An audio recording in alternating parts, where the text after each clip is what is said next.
Nama Nur Ilia binti Nizam, student ID 1230035. Terdapat beberapa soalan yang ditanya kepada ChatGPT. Ada dua tema. Tema pertama ialah faktor berlakunya isu Palestin-Israel. Ada 3 soalan. Soalan pertama adalah apakah faktor berlakunya konflik Palestin-Israel? Soalan kedua, mengapakah agama merupakan faktor berlakunya konflik Palestin-Israel? Yang ketiga, mengapakah isu kawasan atau wilayah adalah faktor kepada berlakunya konflik Palestin-Israel? Kita nantikan. Assalamualaikum warahmatullahi wabarakatuh. Saya Nurul Amira Syarafana, bernama matrik 1232632. Soalan yang telah kami tanya kepada ChatGPT bagi tema kedua iaitu kesan isu Palestin-Israel terhadap etika dan peradaban. Yang pertama ialah, adakah isu ini banyak memberi impak dan kesan negatif terhadap etika dan peradaban? Yang kedua, adakah hak asasi manusia juga terjejas dalam kalangan rakyat Palestin sepanjang konflik ini berlaku? Dan yang terakhir, adakah benar isu Palestin-Israel ini memberi impak juga terhadap diplomasi dan memerlukan penyelesaian Pasifik? Assalamualaikum warahmatullahi wabarakatuh. Nama saya Atira Iyati binti Ridwan, nombor matrik 1230305. Baik, pada analisis 1 saya akan menerangkan tentang persoalan yang kedua di bawah tema faktor, iaitu faktor agama. Baik, seperti yang kita tahu, Jerusalem atau Al-Quds merupakan tempat yang sangat penting dan sangat suci bagi umat Islam dan umat Yahudi. Bagi penganut agama Islam, seperti yang kita tahu, Jerusalem dan Al-Quds ini merupakan tempat yang sangat penting selepas Mekah dan Madinah. Hal ini karena lokasi ini merupakan tempat Nabi Muhammad SAW diangkat ke langit pada peristiwa Isra dan Mi'raj. Dan bagi umat Yahudi, lokasi ini sangat penting kerana ini merupakan tempat kudus pertama dan kedua mengikut kepercayaan mereka. Dan bagi umat Kristian, berbagai institusi yang terletak di kota ini termasuklah gereja, katedral gereja dan gereja makam kudus mengikut kepercayaan umat Kristian. Nama saya Nurin Nurina binti Muhammad Selaji. Nombor akhir giliran saya 1230064. Faktor yang kedua ialah faktor wilayah. Menurut BBC, salah satu sebab mengapa wilayah menjadi rebutan Israel adalah kerana kawasan Gaza memiliki pelbagai sumber yang penting seperti air, panen subur, sumber tenaga dan banyak lagi. Menurut Al Jazeera, antara tahun 1918 dan 1947, penduduk Yahudi di Palestin meningkat dari 6% kepada 33%. Pembinaan penempatan Israel dan tembok pemisah di wilayah yang diduduki telah memecah belahkan masyarakat Palestin dan menyekat pergerakan mereka. Assalamualaikum warahmatullahi wabarakatuh. Nama saya Norisan Aniti Ismail, nombor matrik 1230309. Hari ini saya ingin bertanya tentang analisis yang kedua, iaitu analisis pelanggaran hak asasi manusia terhadap rakyat Palestin. Kegagalan yang besar yang dimaksudkan tentang sikap dui standard PBB dalam membuat keputusan yang terus terang menindas rakyat Palestin apabila terdapat piawai yang berat sebelah, aplikasi terhadap setengah pihak dan diskriminasi bagi yang lain. Kita dapat lihat bahawa kontroversi yang berlaku, yang muncul apabila kontroversi terhadap Palestin dan juga Israel ini apabila taktik kederaan yang digunakan oleh kedua belah pihak, iaitu beberapa tindakan seperti serangan udara yang telah menimbulkan keraguan etika dan juga peradaban dunia yang dianggap melanggar hak asasi manusia, terutamanya bila menyebabkan beberapa rakyat Palestin yang tidak bersalah itu terkorban. Daripada Dr. Zuraini Adi juga telah berkata bahawa kezaliman dan kekejaman rejim teroris Israel yang terhadap hak rakyat dan juga kedaulatan negara Palestin menyebabkan ribuan rakyat Palestin ini terkorban dan kediaman dimusnahkan dengan amat dahsyat sekali.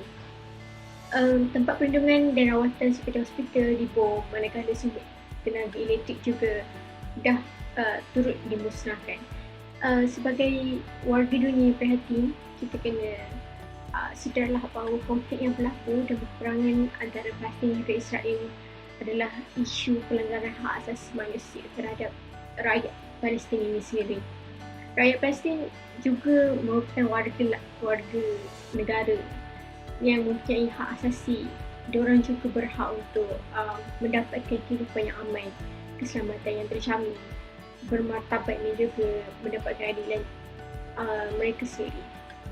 Jadi kekerasan ini hanya menimbulkan lebih banyak penderitaan kepada mereka sendiri. Kemudian kita dapat lihat bahawa penolakan terhadap kekerasan dan penghinaan adalah tindakan moral yang penting dalam mencapai perdamaian yang diidamkan oleh semua pihak maupun merematkan konflik di Palestin ini sendiri. Jadi sebenarnya pelanggaran hak asasi manusia ini telah pun bercanggah dengan etika dan juga peradaban sesebuah negara. Sikap pilih kasih seperti yang dilakukan oleh PBB sendiri telah sepatutnya PBB ini ditubuhkan untuk menyamai keharmonian dan keadilan dunia, tetapi telah pun disalahgunakan kuasa itu dan mereka telah pun memilih kasih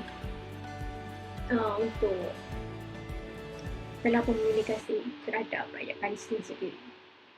Saya Siti Khadijah binti Mat Isa, nombor matrik 123269 akan membentangkan analisis 2 iaitu diplomasi dan penyelesaian Pasifik. Penyatuan negara-negara Arab iaitu dikenali juga sebagai Liga Arab menentang Resolusi 181 yang dibentang oleh PBB pada tahun 1947 yang di mana mereka ingin membahagikan tanah Palestin menjadi dua, iaitu satu untuk warga Yahudi dan satu lagi untuk warga Palestin. Mereka menentang kerana mereka tidak bersetuju dengan penempatan warga haram Israel di tanah Palestin. Namun banyak negara Arab mula mengkhianati Palestin selepas perjanjian Oslo. Mereka menjalinkan hubungan diplomatik dengan Israel. Negara yang terlibat adalah Arab Saudi, Kuwait dan juga Mesir. Perkara ini juga berlanjutanlah sehingga 7 Oktober yang lepas yang juga dikenali sebagai Taufan Al-Aqsa. Namun negara-negara Arab ini juga masih lagi enggan untuk memutuskan hubungan diplomatik dengan Israel dan Amerika Syarikat yang sudah terang-terangan mereka melakukan genocide ataupun pembersihan etnik di Gaza. Sebaliknya, negara-negara bukan Arab seperti Turki, Malaysia dan Indonesia serta sebahagian negara Eropah mula mengutuk tindakan Israel juga memberikan bantuan kepada pihak mereka. Setakat ini tiada lagi penyelesaian yang dapat disepakati. Namun terdapat beberapa gejatan senjata untuk membebaskan tawanan perang, iaitu pada 24 November lepas.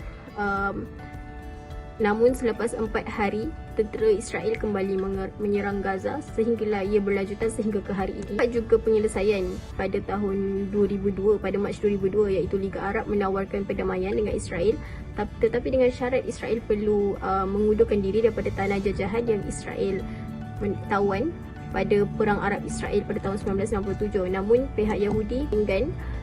Mereka menolak perjanjian tersebut dan mereka memperkasakan lagi serangan terhadap Palestin sewaktu itu. Setakat ini masih lagi tiada penyelesaian kepada isu Palestin Israel.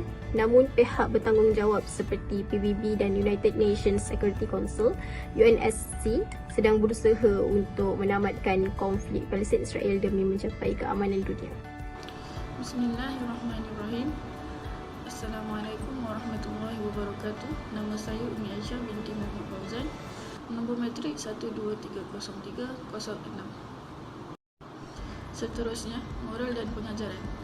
Moral yang kita dapat melalui isu Palestin Israel ini, kita memberi seruan kepada umat Islam untuk kembali kepada Allah, iaitu dengan menjaga hubungan dengan Allah dan bersatu padu sesama Muslim untuk mengelakkan hilangnya kekuatan yang Allah kurniakan khususnya kepada umat Islam. Selain itu, kita perlu tahu betapa pentingnya mengetahui sejarah dan memahami punca konflik berlaku. Melalui konflik antara Palestin dengan Israel ini dapat membuka peluang kepada semua orang tentang punca berlakunya sesuatu konflik. Seterusnya, kita hendaklah mengambil iktibar dari semua sejarah konflik yang pernah berlaku dari dulu hingga sekarang, seperti tindakan mengelakkan sesuatu perkara yang boleh mencetuskan pergaduhan sesama rakyat atau dengan negara luar dan menjaga hubungan sesama manusia. Akhir sekali, kita patutlah menghayati kepentingan hak asasi manusia. Hal ini demikian kerana fakta bahawa setiap orang berhak menuntut hak mereka sebagai manusia yang mana telah dinafikan oleh negara haram Israel terhadap rakyat Palestin yang bukannya berlaku baru-baru ini, bahkan berdekat-dekat lama dulunya. Saya Amira Safia 13082 akan memberikan kesimpulan tentang isu Palestin Israel ini. Kesimpulan yang kami dapat berdasarkan isu ini adalah ChatGPT memberikan pandangan yang neutral terhadap kedua-dua belah pihak dan tidak menimbulkan isu bias terhadap mana-mana pihak. Jawapan yang diberikan ChatGPT bervariasi berdasarkan sudut pandang sesebuah belah pihak. Pengabaran isu Palestin Israel ini dapat memberikan impak serius dan bervariasi di dalam maupun di luar negara. Oleh itu, penting bagi setiap individu untuk mengetahui serta mempelajari sejarah serta impak tentang isu ini.